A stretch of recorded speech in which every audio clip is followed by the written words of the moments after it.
You ask Tiger to solve.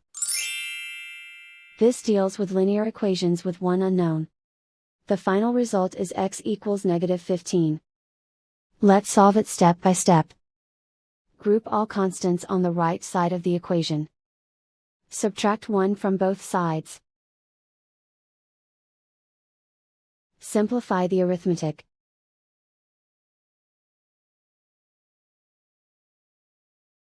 Isolate the x. Multiply both sides by 15. Group like terms. Multiply the coefficients. Simplify the fraction. Simplify the arithmetic. And so the final result is x equals -15.